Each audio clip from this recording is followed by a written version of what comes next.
la primera jornada internacional. El patrimonio para la transformación social. Desde y hacia la comunidad va a comenzar. Paso la palabra al moderador de la jornada, don Ignacio González López.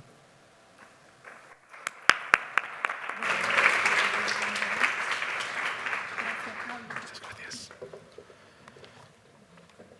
Hola, muy buenos días a todas y a todos. Una vez inaugurada esta primera jornada internacional, el patrimonio para la transformación social desde hacia la comunidad, voy a explicarles un poco cómo es la dinámica de la mañana, ¿de acuerdo? Vamos a mantener 4 conversaciones. Se van a invitar a especialistas en diferentes ámbitos relacionados con el absentismo escolar, con la sociedad civil, con el patrimonio, la conservación, porque todos y todas han participado del proyecto que trata de exponer las conclusiones en esta jornada. Son 4 mesas muy interesantes, 4 mesas con conversadores y conversadoras que están implicadas con el Club para la UNESCO de Córdoba, en todo lo que implica la conservación del patrimonio y, sobre todo, la prevención del absentismo escolar. Son 4 mesas de 50 minutos de duración. Yo, como moderador, lanzaré una serie de preguntas a los participantes de las mesas y estas personas conversarán, ¿no? Mantendrán una conversación de máximo 50 minutos. Si ven en el escenario hay una pantalla con un cronómetro y el cronómetro manda. No se podrá hablar más de 50 minutos. Por lo tanto, yo me permitiré la libertad de decirle a los conversadores que vayan acabando sus intervenciones. Son 4 mesas. La primera mesa lleva por título Patrimonio que educa y transforma, caminos hacia el aprendizaje, donde hablaremos sobre todo de la estrategia integral del patrimonio como el elemento educativo, formador y de generación de empleo.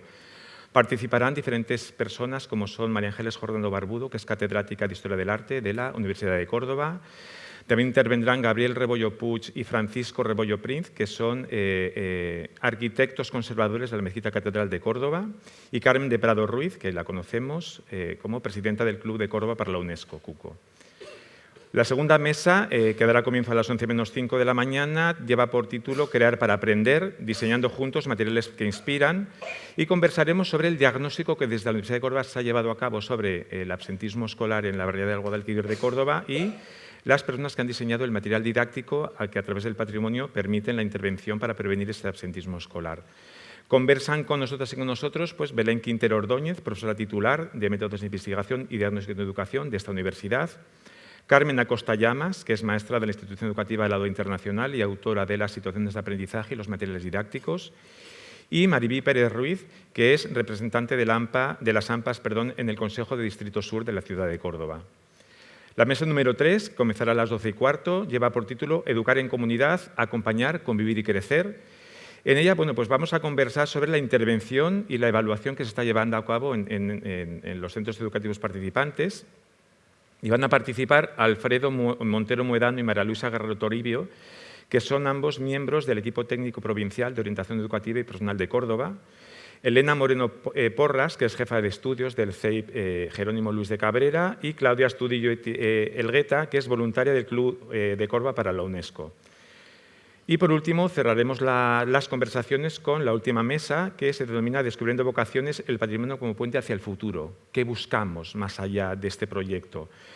Se va a conversar sobre un primer acercamiento a la especialización en nuevos oficios y el interés del alumnado por su formación y por futuros yacimientos de empleo. Intervendrá en esta conversación Elvira Fernández de Ahumada, que es vicedecana de Practicum, Empleabilidad y Transferencia de esta facultad, Francisco Manuel López Reyes, que es orientador del IES Guadalquivir de Córdoba, y Rosana Prieto Pino, que es la dinamizadora del proyecto y del programa Aula 2030 del Club UNESCO de Córdoba. A todos ellos les damos las gracias por su amable intervención, por haber aceptado la invitación y antes de comenzar con la primera de las mesas conversadoras, damos de paso nuevamente al vídeo introductorio de estas jornadas.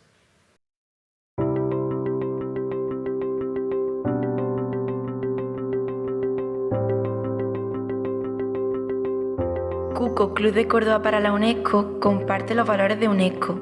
fomentando en la comunidad educativa un estilo de vida sostenible, el conocimiento y la apreciación del patrimonio, como valor fundamental para el desarrollo humano integral y el aprendizaje haciendo un servicio a los demás.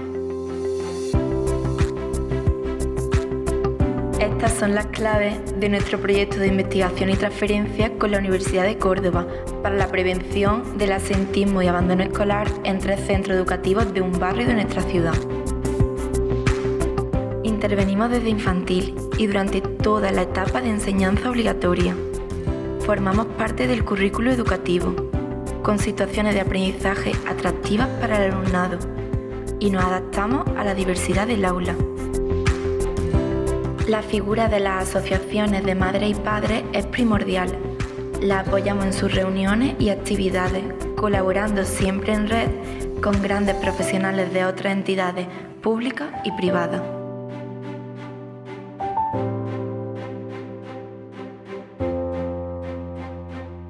Una pieza muy importante para fortalecer los principios de convivencia, generosidad, responsabilidad y diálogo es la dedicación del voluntariado.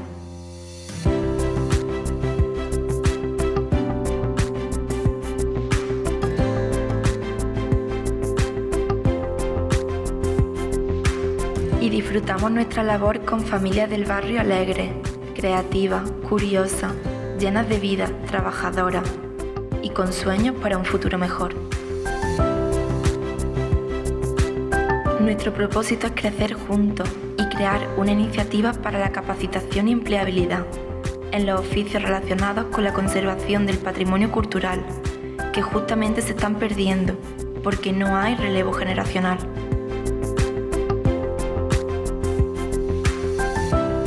El patrimonio es nuestra seña de identidad, un recurso vivo, frágil e irreemplazable que debemos reconocer, proteger y salvaguardar para las personas de ahora y del futuro.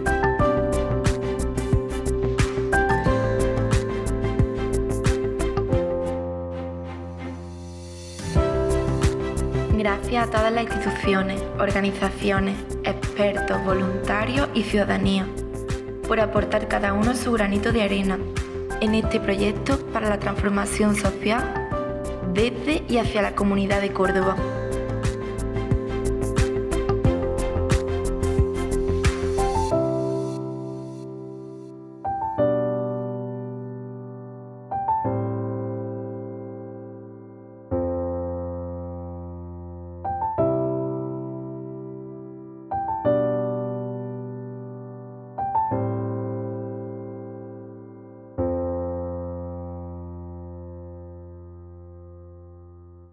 Bueno, pues esta primera mesa de conversadores, de conversadoras, lleva por título Patrimonio que educa y transforma, caminos hacia el aprendizaje y el trabajo. Y es una mesa en la cual bueno, pues vamos a conservar sobre la estrategia integral del patrimonio como herramienta de conservación y sobre todo como seña de identidad cultural de la ciudad de Córdoba.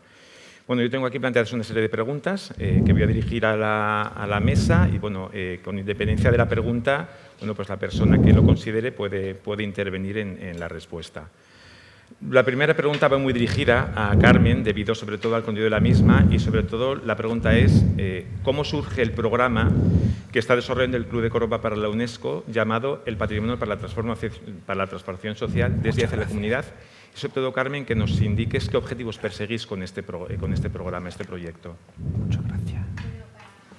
Para nosotros, bueno, es muy importante, ¿no?, la presencia de dos instituciones que...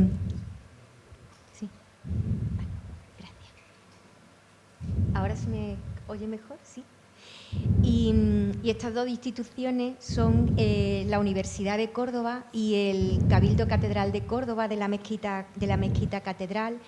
Y las 4 personas, ¿no?, que estáis aquí pues, en esta primera mesa, porque vais a profundizar y contextualizar muy bien pues, lo que es ese motor tan importante que es la educación, el patrimonio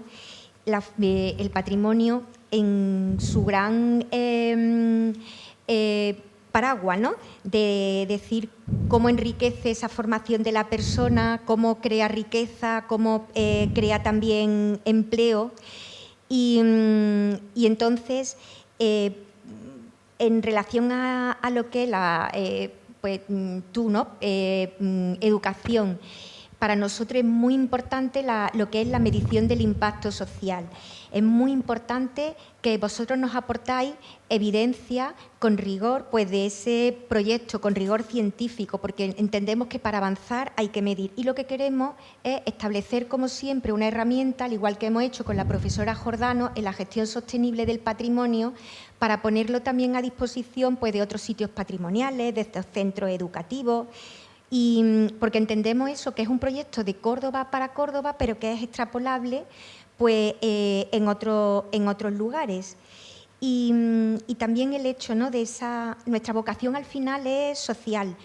Nuestro colectivo principal son esos jóvenes en situación de vulnerabilidad, por eso esa mirada para, a través del patrimonio, pues, poner nuestro granito de arena, ¿no?, para la prevención del absentismo y el abandono escolar. Y también pues, nos hemos dado cuenta, ¿no?, con la experiencia que lo vamos a ver hoy durante toda la mañana, pues cómo esa educación patrimonial pues, fortalece también los vínculos entre lo que es la escuela, la familia, la comunidad, y al final nuestro gran sueño, pues lo venimos diciendo ya mucho tiempo, es crear esa escuela-taller, ese centro de formación de los oficios tradicionales. Por eso, pues, tan importante, ¿no?, ir de la mano del INDEC a Toledo, a Tetuán. Ellos no tienen la parte de educación en los coles desde infantil, que acompañamos a familia y a familia, docentes, y lo que es el alumnado sí que tienen la experiencia pues, a nivel de escuela-taller. Y al final, cuando hablamos desde y hacia la comunidad, lo que queremos decir es que todos nos beneficiamos, todos podemos aportar, pues desde lo que es, por ejemplo, pues financiación, el tiempo de los voluntarios, lo que es vuestro conocimiento, y todos nos beneficiamos en el sentido de empleo, de desarrollo humano integral. Y cuando preguntas de cómo se inició el proyecto, Gabriel suele decir que no, pero yo siempre digo que sí. Y hace 5 años fue cuando creamos la CUCO, Club de Córdoba para la UNESCO. Tuvimos una reunión en el Patio de los Naranjos, que entiendo que es la mejor oficina de Córdoba para una reunión. Y compartimos un poco pues, la idea, ¿no?, que teníamos con CUCO, pues, el contribuir al desarrollo sostenible en la ciudad a través del patrimonio. Ahí pues, nos habló de la falta de relevo generacional y ahí es verdad que cuando empezamos a montar toda la estrategia, teniendo en cuenta que para nosotros la educación es fundamental, el educar, ¿no?, a los ciudadanos del futuro, la importancia pues, del patrimonio, que la profesora Jordano siempre ha estado en el ajo desde el principio, desde hace ya 5 años, y pues, terminando en ese sueño de lo que es el centro de oficio. La verdad que para los que somos un poco más neófitos en el tema del patrimonio, esto de qué es el patrimonio, sí que hay una pregunta dirigida a toda la mesa, pero sobre todo nos gustaría, o me gustaría particularmente, buscar 2 respuestas, desde la academia con María Ángeles y desde lo que es la conservación con Gabriel y con Paco. ¿Qué es o qué se entiende por patrimonio? ¿Qué es esto del patrimonio? Porque, claro, en Córdoba se vende el patrimonio histórico-cultural, la mezquita de Córdoba y los sitios patrimonio de la humanidad. ¿Y qué valor tiene este patrimonio como herramienta de transformación social y educativa? Pues sí, me parece...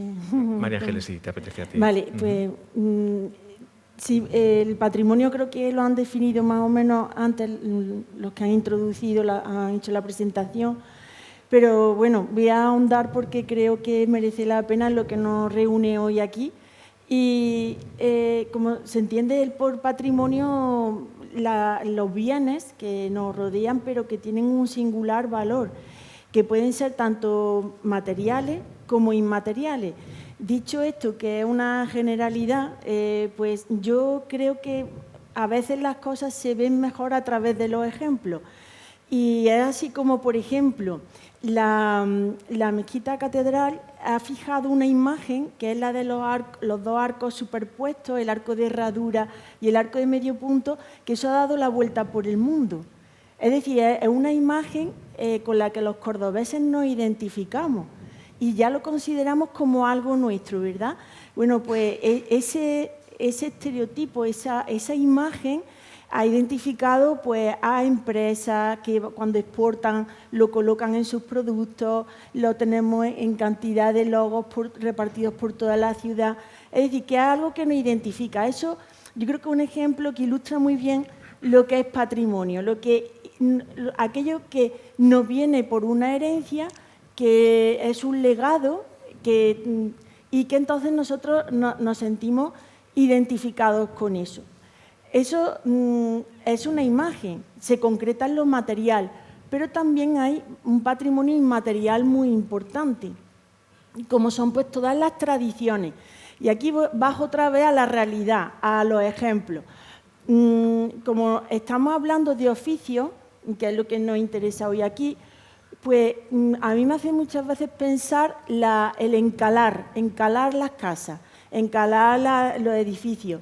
Bueno, pues que detrás de eso hay toda una sabiduría que viene a través de pruebas, ensayo y error, y se ha demostrado que cuando se encala es por algo.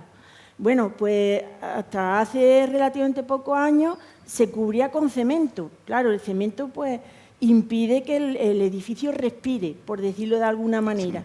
Con lo cual, ¿qué se está poniendo de relieve? Que hay oficios tradicionales que si han pervivido durante siglos es por algo y que eso deberíamos recuperarlo, cuidarlo, mimarlo y mantenerlo. De ahí la importancia de esa formación, esa educación que deben tener pues, las personas, pero en todos los ciclos, desde la infancia hasta que somos adultos y mayores, no dejamos de aprender. Y luego, en cuanto al patrimonio inmaterial, por ejemplo, los paisajes, ¿no? Es toda una asociación de paisaje natural, arquitectura, etcétera. No hemos hablado del patrimonio natural, pero es que el patrimonio natural va de la mano con el Patio de los Naranjos, ahí está junto a la Mezquita Catedral. Pero me voy a un ejemplo de la provincia, la dehesa, el paisaje de la dehesa, en Los Pedroches. Bueno, pues ese país es reserva de la biosfera por UNESCO. Vale, pues cuando vamos a Los Pedroches, ¿verdad que cambia el paisaje sustancialmente? ¿Cómo lo asociamos a una arquitectura que es el granito con esas llagas blancas que es tan bonito, tan impactante? Y vemos la cerca separando las propiedades, las ovejas allí. Bueno, pues todo eso va de la mano con un paisaje que es la encina, con la dehesa.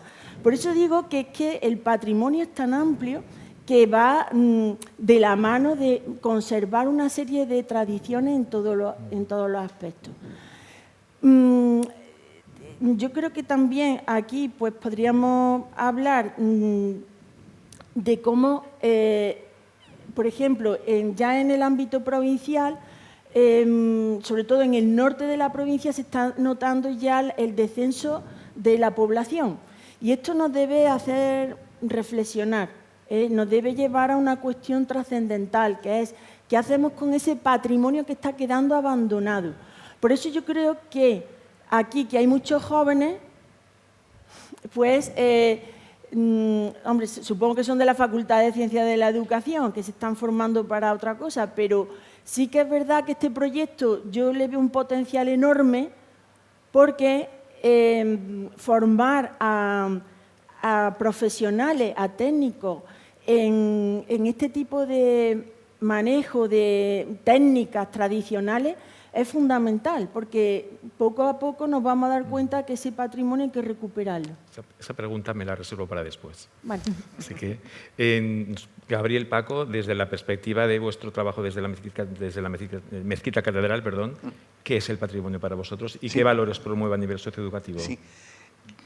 No, yo creo, María Ángeles lo ha contado muy bien, el patrimonio como el patrimonio cultural, por llamarlo así, ¿no? tiene varias características que son, en la primera, que es un patrimonio heredado y es un patrimonio que tenemos la obligación de cuidar, y no solo de cuidar, sino de aumentar. No debemos de considerar el patrimonio cultural como algo que pertenece al pasado y que nuestra única misión es conservarlo, sino que el patrimonio cultural cada generación va aumentando. El patrimonio es un patrimonio colectivo, es un patrimonio que no pertenece a nadie en concreto, sino que pertenece a toda la sociedad. Y ese patrimonio... Voy a salirme un poco del guión y voy a contar una imagen que a mí me parece bonita. Walter Benjamin, que como sabéis es un gran filósofo que murió, yo creo que en el año 39, pues, en 1939, pues tiene una historia que es bonita. Dice que estamos empujados hacia el futuro. Y estamos empujados hacia el futuro, pero vamos de espaldas a ese futuro. Es decir, que no vemos a dónde vamos. Y eso es una sensación que todos tenemos. Todos sabemos que vamos al futuro, que ese viento tremendo de la historia nos empuja hacia el futuro, pero vamos un poco a oscuras. Y el único modo que tenemos de orientarnos es mirar al pasado. Y en ese pasado yo creo que aparecen unas lucecitas más brillantes que son ese patrimonio de todo, ese patrimonio cultural, que es una magnífica sinfonía de Mozart, que es El Quijote, que es un drama de Shakespeare y que es los edificios. Y esas lucecitas que nos orientan, que nos evitan estar perdidos, ese es el patrimonio. Por tanto, nuestra misión, para no estar perdidos, para no avanzar por el tiempo completamente a ciegas, conservar esas lucecitas encendidas, yo creo que eso, vamos, esto como comprenderéis una cosa, primero no es mía, sino que es de Walter Benjamin, y segundo es completamente poética. Yo también del patrimonio querría decir otra cosa. Decimos que nos pertenece a todos, y yo creo que nos quedaríamos sorprendidos de una ciudad como Córdoba la cantidad de personas que no han ido, por decir el edificio más significativo, no digamos ya a edificios magníficos, pero que no están en esa primerísima clasificación, que no lo conoce. Es decir, que todo el mundo dice, la mezquita de Córdoba es visitada todos los años por más de 2 millones de personas, y vienen de Japón, de China, de Australia, tal. Y dice, y hay gente que vive a menos de 1 kilómetro de la mezquita y que no conoce. Y no lo conoce porque piensa que no es para él, que es una cosa...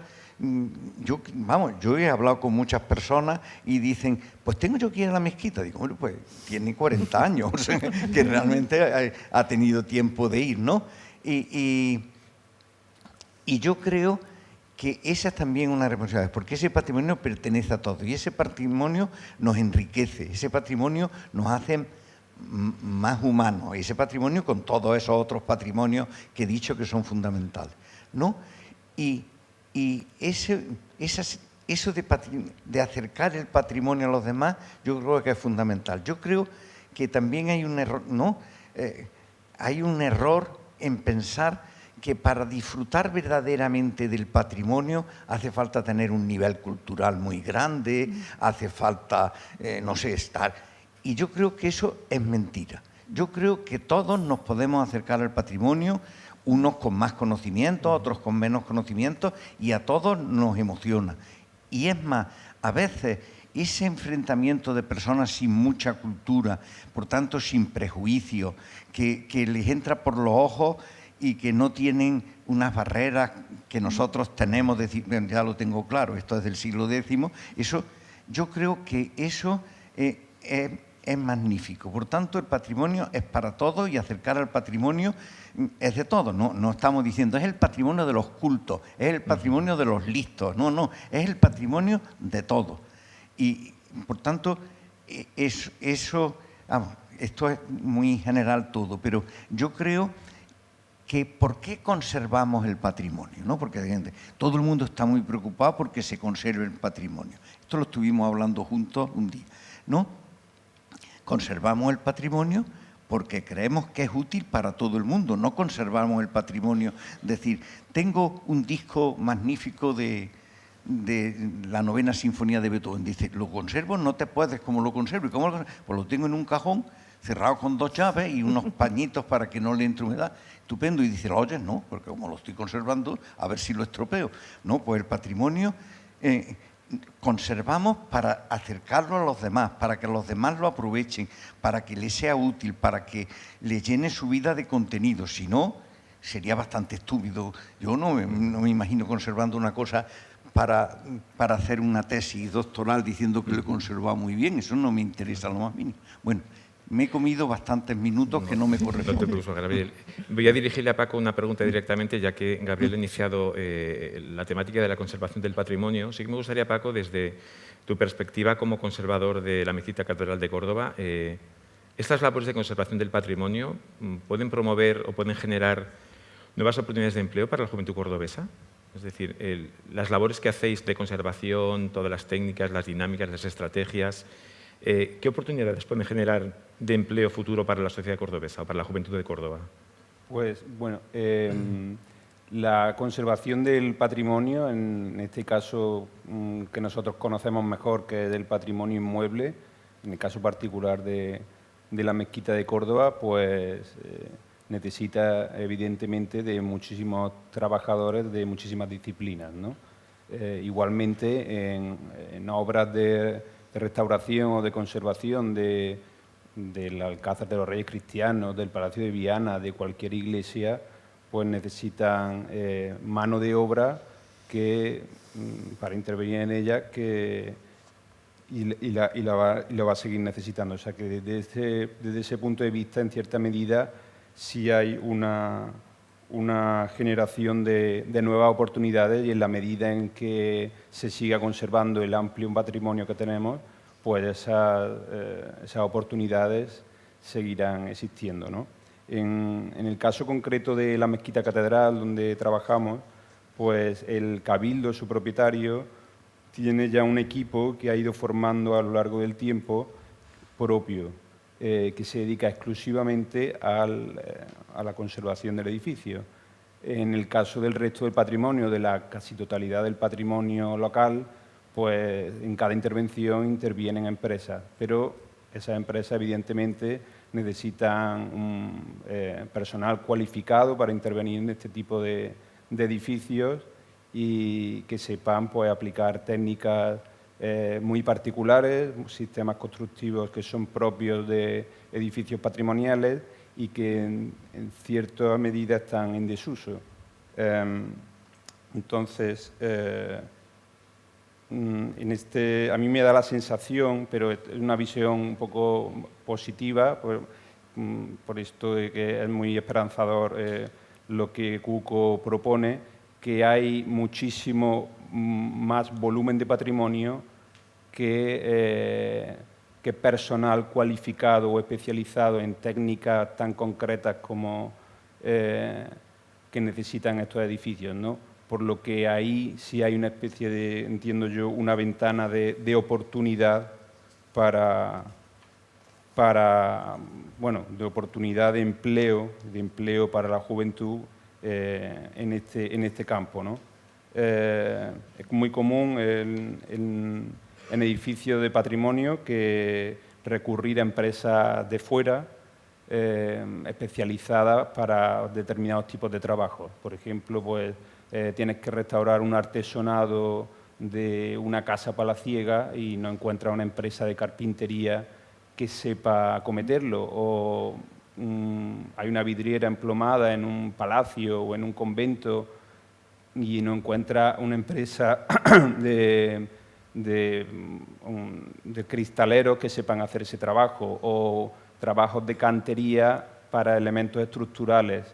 Estos son determinados oficios muy específicos de edificios patrimoniales que son, como he dicho, pues muy difíciles de encontrar localmente, y que eso representa, pues, digamos, una oportunidad de empleo.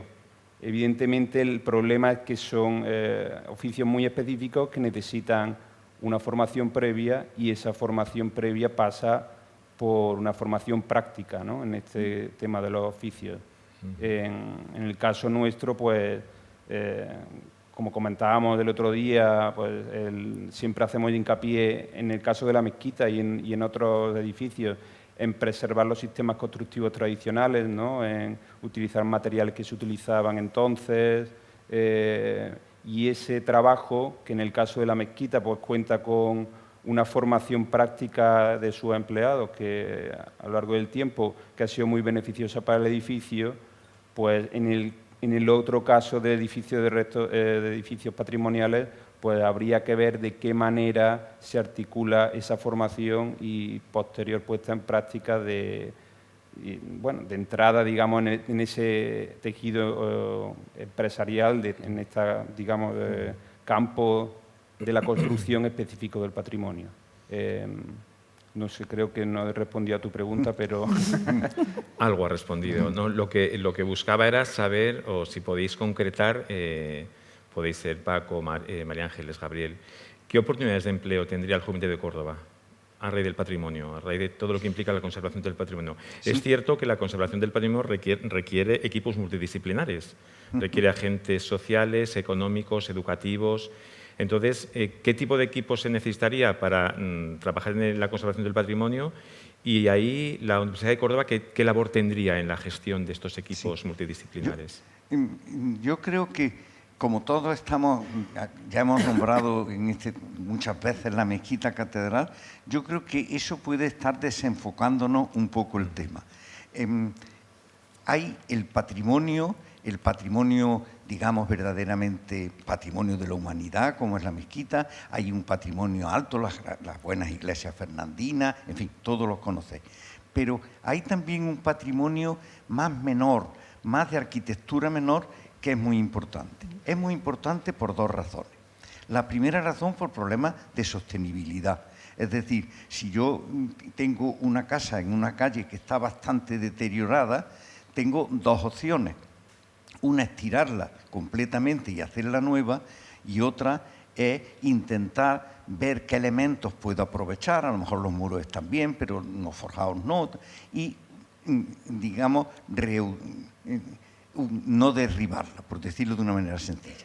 Eso tiene muchísimas ventajas. Tiene la primera ventaja un problema digamos, de ahorro de esfuerzo y de energía. No hay que tirar la casa, cargar camiones, llevarse los camiones, sino que hay elementos que se pueden utilizar.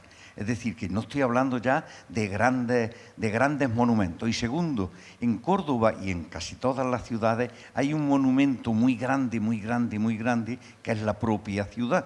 Es decir, que siempre pensamos que lo único importante, pues yo me imagino que si Córdoba solamente le quedara la mezquita y todo lo demás se destruyera, realmente ni siquiera la mezquita tendría interés. Es decir, los monumentos no son joyas que se aíslan, sino que tienen una relación con su entorno.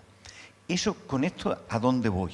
Quiero decir que cuando uno interviene sobre un edificio ya existente, no puede intervenir con las mismas técnicas y conocimientos que se interviene en un edificio de nueva planta, porque estamos trabajando sobre un muro que ya existe, pero que hay que reforzarlo, estamos trabajando, en fin, ya os lo imagináis, no pongo más ejemplos. ¿Qué ocurre con eso? Que si a esos edificios, tú lo has puesto antes, se interviene sin el conocimiento de las técnicas tradicionales, probablemente se interviene mal. Pero no es que se intervenga mal desde el punto de vista solamente estético, sino sobre todo desde el punto de vista constructivo. A ver si yo soy capaz de explicarlo. Lo voy a explicar con un ejemplo. Todos hemos oído que cuando te trasplantan un órgano hay un gran problema de rechazo porque el cuerpo no reconoce como suyo ese órgano que te han trasplantado, y es uno de los grandes temas digamos, de los trasplantes. Pues a los edificios les pasa lo mismo. Cuando les introducimos elementos, María Ángeles lo ha dicho antes, si ese edificio está hecho con morteros de cal y alguien desconocedor de todo dice, bueno, esto de la cal es una cosa antigua, ahora lo voy a hacer con morteros de cemento, pues no nos damos cuenta de que estamos haciendo mucho daño al edificio. Y entonces el que haya personas un poco especializadas en hacer ese tipo de trabajo, pues no solamente es para los 30 magníficos edificios, bueno, 30, 50 magníficos edificios que hay en Córdoba, sino para los cientos de pequeños edificios que sería bueno que conserváramos. Vosotros sabéis que vivimos una época en que por todos los conceptos somos favorables a la rehabilitación. Entonces, yo creo que ahí hay un gran camino. Es decir, yo creo que lo ha dicho Paco muy bien. El volumen que tenemos de edificios en los que hay que intervenir con una cirugía especializada son más que las personas que saben intervenir en eso. Y si os dais un paseo, bueno, no os cuento más cosas, pero hay una casa que se le ha caído un pedazo del enfoscado. El enfoscado es la que cubre al muro, ¿no? Y entonces un albañil que no ha hecho nunca en cosas históricas llega y dice, lo tengo claro, voy a usar un mortero de cemento. Y dice, lo tengo tan claro, que es tan bueno el cemento, que es muy bueno, que lo voy a hacer riquísimo. Riquísimo se llama a que como el mortero es arena más cemento, si yo normalmente pongo 1 y 4, aquí voy a poner 1 y 1. Eso es un atentado contra el pobre muro. Ese muro, eso no se une al otro. Y cuando se separa, lo que hace es caerse, lo habréis visto muchas veces, y llevarse un poquito del muro viejo. Es decir, que abramos, lo único, he dicho una cosa larguísima para decir una idea muy corta, que pensemos que los sitios donde ese tipo de artesanía, llamemos, se va a aplicar, pueden ser más. Y luego, la formación en albañilería, por decirlo así, aunque sea especializada, hay muchísimas cosas en común. Por tanto, el que sabe trabajar en un edificio histórico, si lo sacas y lo llevas a un edificio de nueva planta, probablemente después de los primeros días de desconcierto lo domine, porque es el mismo oficio, ¿no? Es como si un señor dice, yo soy un gran novelista. Yo antes de esto ya prometo que me callo, pero ahora iba a decir una cosa que la quería decir al principio y ahora la voy a decir porque si no la digo. Yo estoy emocionado. ¿Y emocionado por qué? Diréis, pues, primero porque yo me emociono mucho, o sea que tampoco es que sea tan difícil, pero emocionado porque he visto todo, cuando hemos estado oyendo y cuando nos oímos aquí, todos casi compartimos muchas de esas ideas, pero permanecemos un poco pasivamente, ¿no? Todos lo comentamos, todos decimos, todos tal, todos tal. Y yo aquí he visto eso de dar el primer paso, el pasar a la acción, y eso a mí me emociona enormemente. El pasar a la acción es con un esfuerzo, con horas de trabajo de todos los que trabajan en Cuco, de todo eso. Eso que siempre se dice y que a mí me parece que en un gran viaje el paso más difícil es el primero. Pues yo creo que eso a mí me emociona. Ya está. Sí, yo voy a responder a la segunda parte de la pregunta en relación con la universidad, qué puede hacer ahí. Y bueno, como el patrimonio es tan transversal, que toca muchos campos, y yo creo que la universidad puede aportar desde muchas áreas de conocimiento, ya desde la propia historia del arte, la propia filosofía, porque hay mucho que contar a través de ese patrimonio, la literatura, porque cuántos poetas, escritores se inspiraron en la ciudad de Córdoba y hacen revivir esos espacios, esos edificios y le dan contenido. Es más, antes una de las personas, de las autoridades que ha presentado, ha hecho relación a las matemáticas. Efectivamente, las matemáticas son también fundamentales y por eso digo que cualquier área de conocimiento, en general, muchas áreas de conocimiento pueden aportar a esta formación de futuros profesionales en la conservación del patrimonio. También quería decir que obviamente hay un saber Hay un saber que es la base de toda esa formación tan especializada. Y esto no es algo moderno. Esto, cuando uno es historiador y busca documentación en los archivos y demás, pues se encuentra con gratas sorpresas que son conocidas ya, están publicadas, pero, por ejemplo, todos estos oficios estaban regulados por una ordenanza que están en el Archivo Municipal de Córdoba y estaban perfectamente reglamentadas. Por ejemplo, los alarifes, lo que hoy sería un arquitecto, pues tenía un periodo de formación de 4 años y si quería hacer el examen, tenía que hacer un examen y consta todas las pruebas que tenían que hacer. Y es un examen muy, muy fuerte. Tenía que saber hacer una serie de cosas muy importantes. También estaba el grado de oficial, pero es que esto no es solo con respecto a la construcción, es que tenemos ordenanzas no solo de los alarifes, también pues de todo el sector de la orfebrería, que es tan potente en Córdoba y que tiene tanto que ver. Nosotros tuvimos plateros, bueno, y los tenemos, seguimos teniendo un sector de joyería muy importante en la ciudad. Bueno, pues ¿eso cómo afecta al patrimonio? Pues anda que no hay imágenes en plata, en oro, con pedrería, etcétera. Bueno, pues el otro día hablando con un orfebre me dice, pues ya, estoy ya fatal, dice, porque fui a restaurar una pieza que me había encargado una hermandad, eso es patrimonio. Y dice, y es que fui a echar mano de un señor que me hacía esto que es especial, hay que tener unos conocimientos especiales, y dice, ese señor está a punto de jubilarse y está trabajando ya con casi 80 años. ¿Por qué? Porque no hay relevo generacional. Esto que decía el vídeo, no hay relevo generacional. Es decir, que ahí hay un nicho de trabajo para la juventud que es muy importante y que yo creo que se está dando de lado y gracias pues, a iniciativas como la de la Fundación Cuco, pues yo creo que está muy bien porque le está dando una vuelta de tuerca que es que hace muchísima falta, lo de los oficios. Bueno, era por citar unos ejemplos. Yo también quería, si me permitís, desde la narrativa de Cuco, ¿no?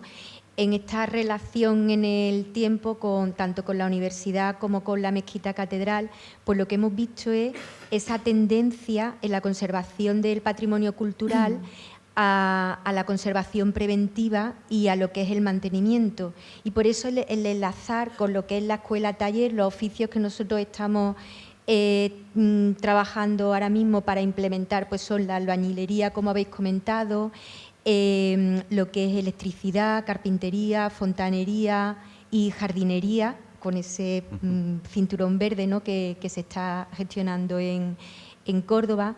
Y también para nosotros, lo habéis visto en el vídeo y lo vais a ver durante toda la mañana, pues nos hemos dado cuenta lo importante que es recuperar en ese material didáctico y en esas actividades lo que es las manualidades, el trabajar las manos, porque justamente no es como está un poco como denostado, también se está perdiendo, estamos perdiendo lo que es la habilidad o incluso el valorar el trabajo manual. Y por eso pues siempre pues todo ese tipo pues de materiales educativos y de manualidades se potencian muchísimo desde infantil y primaria. Claro, en ese sentido estamos en una Facultad de Ciencias de la Educación y Psicología, hay alumnado de educación infantil, primaria, social, psicología. Y hemos visto que desde Cuco se lleva a cabo una labor ingente desde el patrimonio para prevenir el absentismo escolar. Habéis tenido voluntarios y voluntarias de educación social, la misma Rosana, la dinamizadora, es educadora social, trabajáis con centros educativos.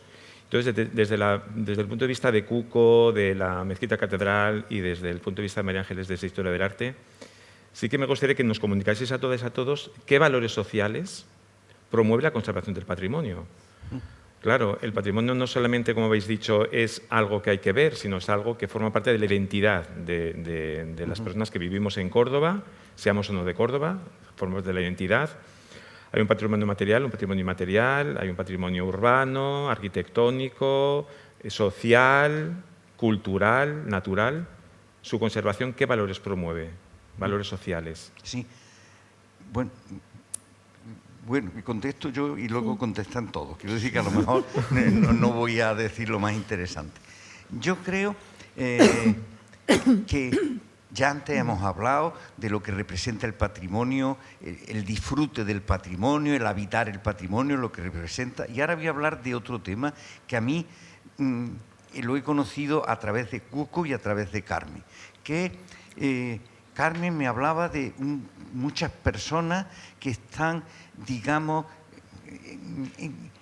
cerradas a la esperanza, que desde el primer momento no ven salida y no ven salida a su vida, ¿no? O sea, que ven una salida, Carmen me lo comentaba, pues con todos los riesgos de drogadicción, de vagancia, de abandono escolar, de todo ese tipo de cosas.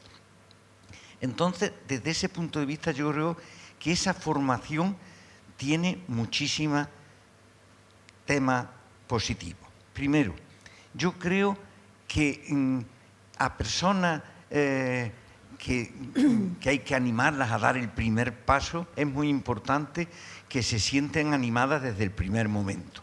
A lo mejor un investigador, que ya es un gran investigador, le empiezan a hablarle de unas cosas muy profundas y sabe que le van a ser útiles. Y yo creo que la artesanía y la albañilería es una artesanía, tiene dos cosas magníficas. La primera es que uno ve el resultado o va viendo el resultado de lo que va haciendo. Es decir, que uno empieza a sentirse útil. Si a mí me empiezan a explicar ecuaciones diferenciales de segundo grado, pues a lo mejor digo, yo no sé esto a quién le está sirviendo.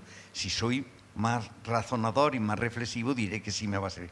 Entonces, el que si alguien empieza y diga, pues es que en mi barrio, esto lo hemos hablado a veces, estoy arreglando un jardín que es para el barrio, ¿no? Pues él ve que el jardín a lo largo de los días va mejorando y que se ha hecho un paseo y que él participa en solar ese paseo. Yo creo que eso es fundamental, el que vean el efecto de su trabajo, que no es un trabajo que se pierde. Tal. Segunda cosa, yo creo que la artesanía, digamos, el trabajar con las manos, eso que ahora decimos mucho, pensar con las manos, yo creo que es muy importante. La artesanía es cuando digo la artesanía digo el trabajar con las manos. Y yo creo que vosotros lo compartís. Os voy a contar dos cosas, dos hechos que son muy, muy importantes en la historia de la cultura y del arte del siglo XX. En el siglo XIX, un inglés que se llama William Morris empezó a obsesionarse por la artesanía. Y empezó a obsesionarse con hacer una serie de muebles, de tejidos, de tal. Y yo creo, fundó lo que se llama Artes y Oficios, Art and Craft, que fue un gran movimiento. Yo creo que él era consciente de que más que empezar una especie de formación por el final, empezarla por el principio, empezarla por las manos, ¿no? Supongo que casi todos lo sabéis. En los años 20 se funda la Bauhaus. La Bauhaus es un movimiento arquitectónico y una escuela de arquitectura y diseño que se funda en Alemania, en Weimar. Y entonces la Bauhaus en los primeros cursos eran cursos en el que luego se iba diversificando, pero que, por ejemplo, pues algunos se derivaban y llegaban a arquitectos. Los arquitectos de la Bauhaus son quizás de los arquitectos más interesantes del siglo XX. Pues los primeros cursos eran trabajos con hierro, con madera, con tejido, es decir, que yo creo que el trabajar con las manos puede ayudar a esas personas, a todas las personas, yo creo que a todas las personas a avanzar. Y luego, ya voy a decir otro ejemplo, que las técnicas de la albañilería no son como, bueno, eso son una cosita de eso. Hay uno de los mejores arquitectos de la historia de España, sin lugar a dudas, es Juan Villanueva. Villanueva, porque lo conozcáis, es el arquitecto que diseñó el Museo del Prado. Por decir una obra que no solamente es buena su contenido, sino el continente, es un edificio magnífico. Pues Villanueva, el libro que escribió se llama El arte de la albañilería. Un hombre que era un teórico, un ilustrado, pensó que él debía de escribir un libro que se compra en las librerías, quiero decir, que está reeditado, que no es difícil de encontrar, ¿no? El arte de la albañilería. Es decir, que yo creo que la albañilería, como otras artesanías, pueden servir para ayudar a unas personas que casi no tenían futuro o que tenían un futuro triste a romper esa barrera, a sembrar esperanza. Es decir, que eso a mí me parece muy importante por la labor que Cuco está haciendo y que Cuco quiere seguir haciendo. Desde tu perspectiva, Paco, ¿qué valores sociales promueve la conservación? Pues yo, algo que Gabriel ya ha adelantado un poco, me imagino que la intervención en patrimonio, no ya local, sino de tu comunidad, de tu barrio, y estoy imaginando una iglesia, por poner algo muy gráfico, puede ser un elemento dinamizador, ¿no?, en beneficio social, tanto para esa comunidad como para el propio edificio, y hacer involucrar, ¿no? Entonces, todo sería un win-win, ¿no? Estaríamos generando esa oportunidad de empleo para gente de ese barrio, estarían formándose en eso y estarían mejorando su entorno, en este caso su entorno urbano, ¿no? Con lo cual yo creo que ahí hay un beneficio muy claro, beneficio social. Eso ya sí que no entiendo, y hay otros agentes sociales, la manera de llevar a cabo ese tipo de obras, en este caso, de acciones, pues ya lo complicado, pero bueno, para eso se han organizado estas jornadas y hay mucha gente que sabe muchísimo y seguro que se alcanza. Pero yo me imagino ese tipo de ejemplo, ¿no? En un barrio, arreglar una iglesia, esa mejora del patrimonio tiene un beneficio muy claro social, ¿no? Y María Ángeles, desde la perspectiva de la universidad. Sí, bueno, yo creo que primero la formación de jóvenes, pero luego también la formación a lo largo de la vida, lo que es la formación permanente. Uno no deja de formarse y la universidad pues apuesta ahora mismo por seguir reciclando a las personas y ofrece una cantidad de cursos inmensa, ¿no?, para seguir formándose, ¿no? Entonces, yo creo que además, como decía, es una formación transversal y, por ejemplo, en cuanto a los valores que preguntabas antes, pues uno es la responsabilidad. Yo creo que cuando uno se implica en el patrimonio, aprende a ser responsable y porque no se puede dejar de ver que todo está afectado por una serie de normativas, de reglamentos que van en escalada desde lo local. Hay una normativa a nivel local, municipal, autonómico, nacional y transnacional, más todas las recomendaciones que nos hace la UNESCO a la hora de conservar.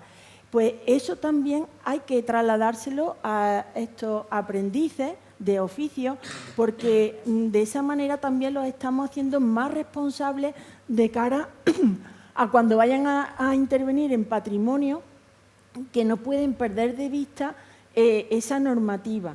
Por eso decía que es muy transversal. Y también quería decir otra cuestión. La riqueza de oficios que tenemos en nuestra ciudad se ve nada más que dando un paseo por las calles y la toponimia, es decir, el nombre de las calles, los nombres antiguos, los barrios. Por ejemplo, en el entorno de la iglesia de San Francisco, todo eso eran calles de gente de oficio, los caldereros, los bataneros, aquí había apuntado mucho, los guadamecileros, bataneros, como decía, en fin, curtidores, todo eso eran oficios y nos aporta un filón de oficios que hacían falta antes, ¿no? Y por no nombrar de forma exhaustiva, ¿no? Y en relación con lo que decía del gran arquitecto Juan de Villanueva, hay muchos más tratados. Por ejemplo, Diego López de Arena, en el siglo XVI, publicó un tratado de carpintería de lo blanco. ¿Cuál era el objeto de ese tratado? Pues él lo dice que los jóvenes, bueno, no lo decía así, pero que no, como decía, que no se desvanezcan o que no se desvanezcan pensando. Es decir, darle un recetario, mire usted, ¿cómo quiere hacer una armadura de par y nudillo que tenemos en Córdoba? Pues eso, pues en ese tratado él daba la receta. Bueno, pues muchísimas gracias a las 4 personas intervinientes, conversadoras. Ha sido muy productivo y cerramos en este instante los 50 minutos de esta primera mesa, así que muchas gracias. Muchas gracias. Muchas gracias.